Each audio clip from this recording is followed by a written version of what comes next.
Salmo é um salmo de Davi, é um salmo profético, é um salmo que descreve, infelizmente, a corrupção moral da humanidade generalizada, mas ele traz também a esperança da redenção que vem de Sião, que vem do Senhor. O legal desse salmo é que ele é quase igual ao Salmo 53. Depois, se vocês quiserem olhar o Salmo 53, ele é bem parecido. Tem algumas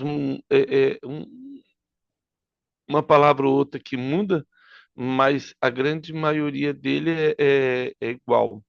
Então, nesse salmo, ele traz aí no verso 1, ele vai trazer uma declaração de insensatez da humanidade, a gente vai ler, depois ele vai falar sobre a corrupção universal, do 2 a 3, e aí a opressão contra o povo de Deus, o 4 a 6, e a esperança da salvação, que é o verso 7 aí. Então vamos lá, no verso 1 aí. Diz o insensato no seu coração, não há Deus. Corrompe-se e pratica abominações. Já não há quem faça o bem. Uma citação aí de Romanos, daqui a pouco a gente vai ler. Quando diz insensato aí, a gente já falou a palavra do hebraico, naval, que significa exatamente isso, falta de inteligência. A corrupção moral não é alguém, assim, não é um ateu declarado ali. Não é que ele fala assim, não, não existe Deus e pronto, acabou.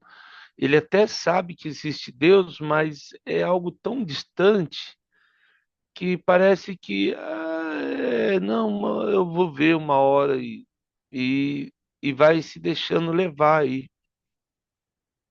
É uma decisão que a pessoa escolhe no coração, né? Uma decisão interna, não vê pela razão, é por isso que Davi vai falar, o cara é insensato, porque, é, como diz Jesus, tolo hoje mesmo buscar a sua alma e que me dará, né? O Evangelho de Mateus vai dizer isso. Então, assim, nós temos essa questão do coração e a razão. O Santo Agostinho vai falar muito sobre isso, né? Sobre a razão e a emoção. É algo que a gente precisa ter em mente, porque a fé está relacionada à fidelidade, pistes, do grego. Fidelidade, alguém que anda fiel no Senhor. Não é uma coisa sem razão, ela traz isso. E aí ele fala não a Deus, aí ele nega nas atitudes a existência de Deus. Não precisa ser palavras, né, que eles chamam de ateísmo moral, a gente já falou isso uma vez. E qual que é o resultado disso? Né? A deteriorização da humanidade, ela vai se deteriorando, ela vai corrompendo ao tal ponto que chega no momento que vira uma Sodoma e Gomorra. É algo que é, não existe mais pudor. Uma coisa que essa semana eu estava vendo ali no Afeganistão, o Talibã, ele criou uma lei, agora é lei do governo, que o marido pode bater na mulher, só que não pode deixar marcas. Assim, misericórdia, assim, a violência contra a mulher no Brasil subiu assim num nível fora do comum, né? Parece que a mulher está perdendo assim o homem, né? Não a mulher, mas eu digo a mulher, ela está sendo subjugada num nível que é fora do comum, assim. Acho que eu, pelo menos na minha vida, na minha existência, e tudo que eu aprendi daquilo que meu pai me ensinou e daquilo que a palavra do Senhor nos ensina, é uma pena, porque a corrupção moral vai levando à depravação e vai levando essa questão da violência e lógico que as pessoas mais frágeis, como crianças, idosos e mulheres, acabam sofrendo na mão aí de homens aí insensatos aí, homens que se acham aí, sei lá, presidentes que ofendem mulheres assim, tanto no Brasil como fora, né? Eu vejo assim, não cabe, né, esse linguajar, e é uma pena. Mas a gente está vendo essa depravação moral. E isso é importante porque nós, como cristãos, temos um papel de sermos diferentes. E é triste ver que, às vezes, isso acontece mais perto, né? Até naqueles ditos evangélicos. E é uma pena que a gente tem que olhar isso, porque nem todos que dizem Senhor, Senhor entrarão no reino dos céus. Vamos lá para Romanos 3:10. Romanos 3:10. Romanos capítulo 3, verso 10 e 12. Essa depravação da humanidade não é de agora, né? Como está escrito, não há um justo nenhum sequer. Não há quem entenda, não há quem busque a Deus. Todos se extraviaram e a uma se fizeram inúteis. Não há quem faça o bem, não há nenhum sequer. E aí Romanos vai. Nossa, Romanos é muito impactante nesse sentido. E ele vai discorrendo sobre isso.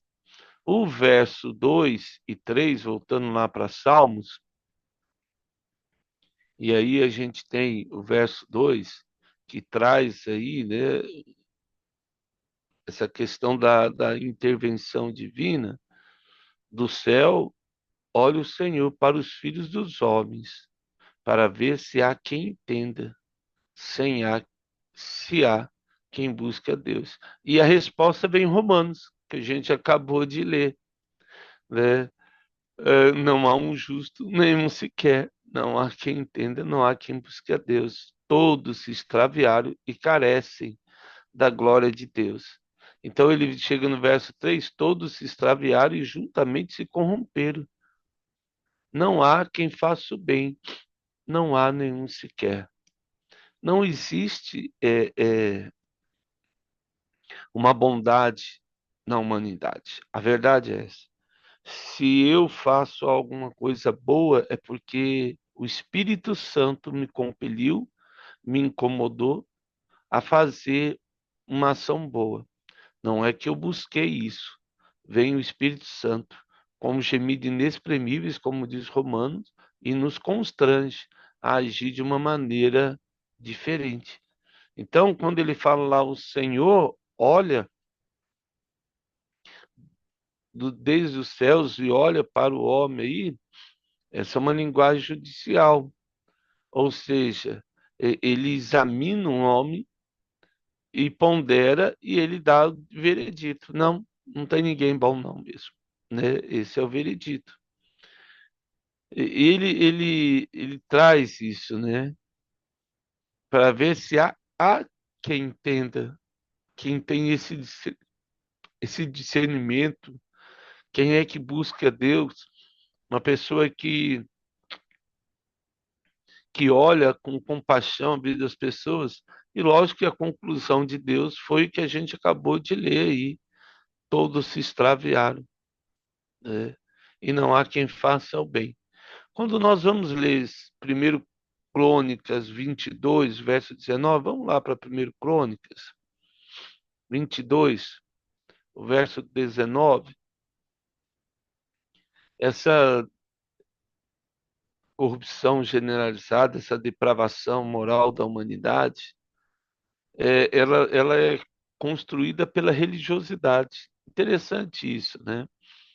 Porque a religiosidade, ela não ensina de Deus, ela ensina do jugo de igreja, mas ela não fala do amor de Jesus. E isso é muito ruim. Não que nós sejamos coniventes com o pecado, porque se você continuar em Romanos, capítulo 1 de Romanos, aqueles que concordam com, às vezes, com algumas atitudes do mundo se tornam culpáveis como eles. Eu creio que talvez aí seja o maior problema nosso hoje, a maior dificuldade, pelo menos a minha, Eu vejo Deus, até que ponto eu falo do seu amor com um e com o outro e sorrio e ao mesmo tempo não não quero parecer concordante com aquela atitude errada da pessoa ou, né, conivente com aquilo. Então, lá em em 1 Crônicas 22:19, dispõe, pois, agora o coração e a alma para buscares o Senhor, vosso Deus. Dispone-vos, edificai o santuário do Senhor Deus, para que a arca da aliança do Senhor e os utensílios sagrados de Deus sejam trazidos a esta casa, que se há de edificar no nome do Senhor. O, essa disposição de buscar o Senhor por meio do coração, por meio da alma, essa intencionalidade de mudar uma situação. Então, Deus está olhando o céu e Ele olha para mim, para você, para nós, e Ele fica esperando, né, uma ação nossa e querer mesmo, porque nem sempre nós vamos ter a resposta de tudo. Eu creio, pelo menos eu não, mas eu falo sempre para Deus, tem hora que eu não sei nem como orar em algumas situações e falo, Deus, me ensina. Falta discernimento, me falta capacidade, me falta inteligência, sei lá, porque tem situações que não há como.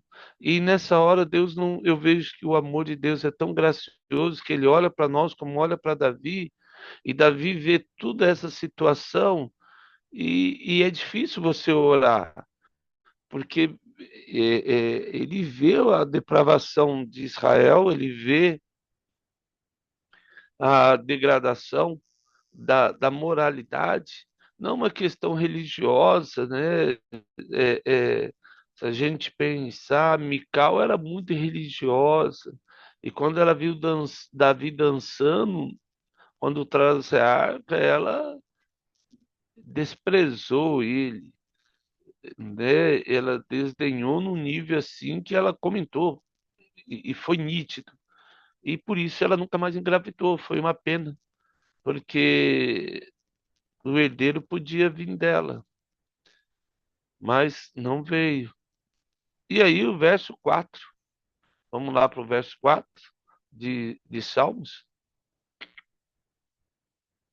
Davi chega no verso 4 e diz: Acaso não entendem todos os obreiros da iniquidade?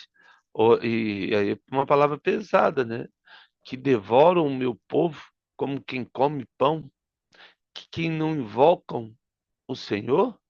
Então Davi questiona aí o conhecimento, né? Não tem conhecimento de todos os que praticam a iniquidade, como se, oh, Deus não está vendo o que você está fazendo? Será que Deus não vê a maldade no coração, né? A iniquidade, essa perversidade estrutural que se repete, se repete, se repete, e esse povo devora aí o povo de Deus e come o pão. É como o Ezequiel vai falar sobre o pastor, né, que come, ele tem o leite das ovelhas e a lã da ovelha, podia sobreviver com isso, mas não, ele quer matar a ovelha, não permitindo que ela beba água, não permitindo. Agora, essa semana, foi no Mato Grosso, foi libertado um senhor que era escravo, né, analógico lá, um escravo na fazenda. Nós estamos no século XXI, as pessoas estão escravizando pessoas, não permitindo elas saírem nas fazendas, né? Essa escravidão moderna. E eu falo, meu Deus do céu, a humanidade está perdendo a razão, o senso. É guerras, é mortes agora, é estupros, e o negócio está assim. Eu vejo que realmente Jesus está muito perto de voltar. Está muito perto de voltar porque a gente olha e fala, gente, é algo surreal. Vamos para Jeremias 10, 25. Jeremias capítulo 10, verso 25. Então, a humanidade. Por que que a gente, Davi, eu creio, e Deus permite tudo isso? Deus está tocando no nosso coração, fala, ei, uma pergunta. Tá bom, você está vendo toda essa depravação moral, essa ação, e o que que você está fazendo? Né? Eu estou fazendo. E aí é hora de orar mesmo, jejuar e clamar ao Senhor e falar, olha, ei, Jesus está voltando. É assim como Jonas falou com Nínive, né? A depravação moral de Nínive era muito grande. Jeremias 10, 25 diz: derrama a tua indignação sobre as nações que não te conhecem e sobre os povos que não invocam o teu nome, porque devoram a Jacó, devoram e consomem, assolam a sua morada. A gente vê lá na Argentina, o trabalhador agora vai ter 12 horas por dia. Eles tiraram todos os direitos do trabalhador assim, falando, meu Deus do céu, é escravizar a pessoa num nível assim.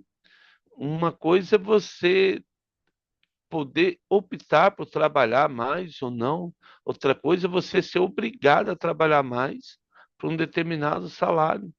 Então, nós vemos a cada ano, ah, não sei como que as pessoas no futuro, eu não digo quem já vem com uma herança e traz ali uma certa estrutura financeira e emocional, mas a gente vê as pessoas numa exploração num nível que Amós 8, vamos lá para Amós 8:4. Então, todos esses profetas já trazem isso e mostram esse desvio de quem tem condição de mudar a situação. Amós verso 8, capítulo 8, verso 4. Ouvi isso, vós que tendes gana contra o necessitado e destruís os miseráveis da terra. Meu Deus do céu. Né? Amós já falou, gente, o cara tem aquela sede, aquela gana, aquele negócio para destruir o necessitado. Aquele cara que deu um tiro num gari porque o cara estava trabalhando. O outro lá ia lá na academia se achando, falei, gente, deu um tiro. O outro que atropelou a mulher saiu com um carro lá, eu não vi, pelo amor de Deus, gente. Os caras chegam num nível, por isso que eu vejo que Davi fala assim, disso insensato no seu coração. Não, não tem Deus, não. Eu posso fazer o que eu quiser. O cara é louco. É só essa palavra que eu vejo na vida da humanidade, muitos, né? Essa loucura desenfreada de violência, de agressão, de exploração de quem precisa e realmente quem explora acredita que não, não, eu estou ajudando até, não tinha nada comigo, ele tem a cesta básica, já está melhor. E eu vejo assim, é igual antigamente, né, que as pessoas traziam os parentes do interior para trabalhar de doméstico em casa. Não que não estou aqui para falar de nenhuma profissão, mas explorava o máximo que podiam e era assim. Voltando do verso 5, é só isso. É importante a gente se sentir incomodado, porque talvez em algum momento a gente acaba sendo o opressor. O verso 5 de Salmo: tomar-se-ão de grande pavor, porque Deus está com a linhagem do justo. Então, Davi, ele chega agora no verso 5 e é bem legal, e ele fala: olha, é bom ali se acharem em grande pavor, é hora de temer o Senhor. Parece que eles estão seguros agora. né? Mas o juízo virá mais perto do que imagina, porque Deus está numa geração de justos, né? Ou seja, eu tenho um contraste com a sociedade que é corrupta e Deus tem um remanescente fiel. E esse remanescente aí, ele vai trazer o juízo sobre esse povo. E é uma coisa interessante, porque realmente esse povo, não sei o que acontece, né? Eu falo, eu nem busco mais entender, é só orar e pedir misericórdia para Deus, porque você anda na rua, as pessoas xingam, as pessoas falam muito palavrão, nossa, eu vejo assim, é um linguajar muito podre, podre, podre, podre. E o mundo, ele perdeu a mão, a verdade é essa. E nós estamos aqui, né? Não vamos ficar num globo de cristal fechado. Deus nos chamou para fazer a diferença. É, é uma voz que clama no deserto mesmo. E o nosso papel é esse, tentar não atrapalhar a obra de Deus. Eu falo assim, eu acho que eu não ajudo muito, mas vou tentar não atrapalhar a obra de Deus. Eu já acho que isso é uma grande vantagem, se eu não atrapalhar. O verso 6 de Salmos, e aí ele chega ali, meteis a ridículo o conselho dos humildes, mas o Senhor é o refúgio. Vós envergonhais os conselhos do pobre. Eu acho tão legal isso aí, que dá essa ideia de. Você sabe os políticos que. Não, eu fico olhando assim, essa questão no Brasil do Banco Master aí, que está todo mundo, desde o Supremo, Legislativo, Polícia Federal, eu estava vendo tanta gente envolvida, do Banco Central, e parece que eles olham para nós e falam: "Ah, esse povo é muito burro demais." É exatamente isso que Davi está falando, né? Meteis a ridículo o conselho dos humildes. Parece que nós não enxergamos a corrupção dos políticos, o engano, a maquinação que eles fazem no Congresso, criando leis que só prejudicam a humanidade, o pobre, ou nós, os brasileiros. E às vezes as pessoas ficam nessas cortinas de fumaça, se deixando levar, e como se a gente não estivesse vendo, né? Eles realmente desdenham a nossa capacidade de pensar. Eu vejo isso. Por isso que nós devemos clamar, falo, Deus, faz justiça aí, traz tua verdade à tona. E infelizmente, se tiver alguém que não deveria estar lá, paciência. Infelizmente, nós estamos vendo muitos que não deveriam estar lá, que acabam estando e tentam aí no discurso de religiosidade, de moralidade, dizer que é perseguição religiosa e tudo. Eu falo, nossa, pessoal, realmente desdém da nossa capacidade de pensar, né? Davi também via isso, não é algo nosso. Davi via lá pessoal armando contra ele, subjugando o povo, explorando o povo de Israel, e eles falando: não, é em nome de Deus que a gente está fazendo isso para ajudar. Então eles vão trabalhar mais, vai gerar mais dinheiro, vamos explorar mais porque é pobre mesmo, então precisa.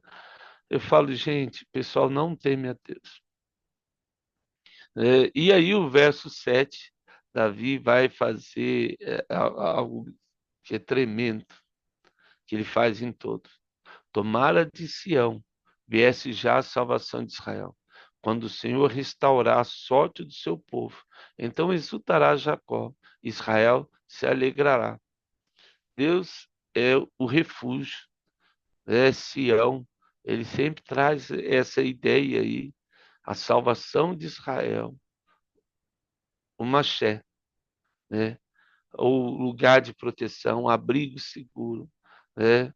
De Sião viesse a salvação. né? E nesse salmo daí, nesse verso, ele coloca um salmo profético, messiânico, aí ele traz Jesus para esse lugar, né? Yeshua, salvação. A palavra salvação é Yeshua.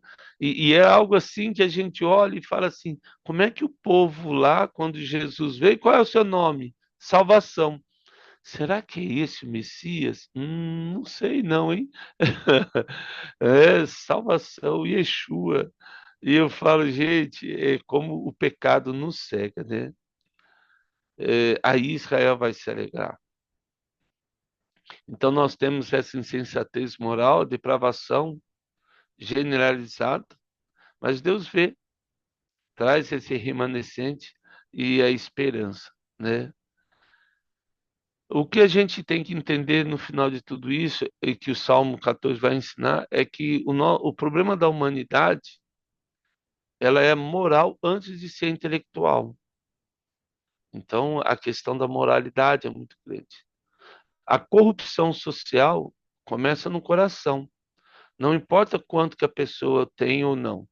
Se ela é corrupta, ela vai favorecer um amigo ao invés de ser correto, né? Assim, vai num postinho, é só um exemplo.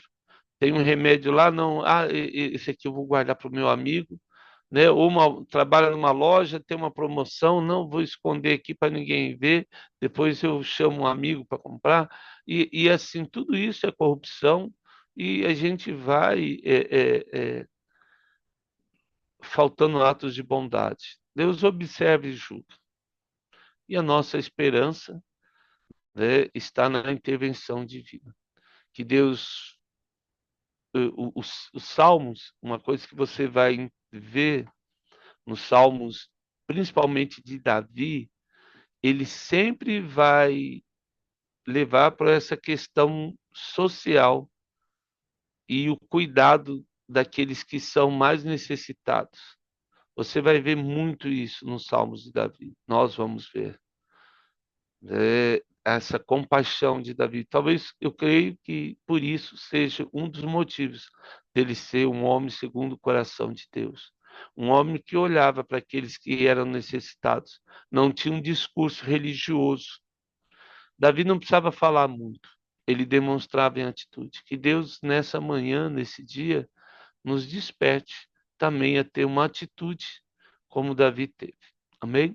Ó Pai, quero agradecer por esse dia, pelo um incômodo que o Senhor traz no nosso coração, que o Senhor continue a nos incomodar, a interceder, ó Deus, pelos aqueles que necessitam, pelos aqueles países que estão em guerra, e que a gente sabe que os líderes estão bem longe da guerra e quem mais sofre são crianças, mulheres, idosos e muitas pessoas. Tem misericórdia daquele que perdeu um parente, um filho, uma esposa, um marido, um pai, uma mãe, um irmão, um amigo.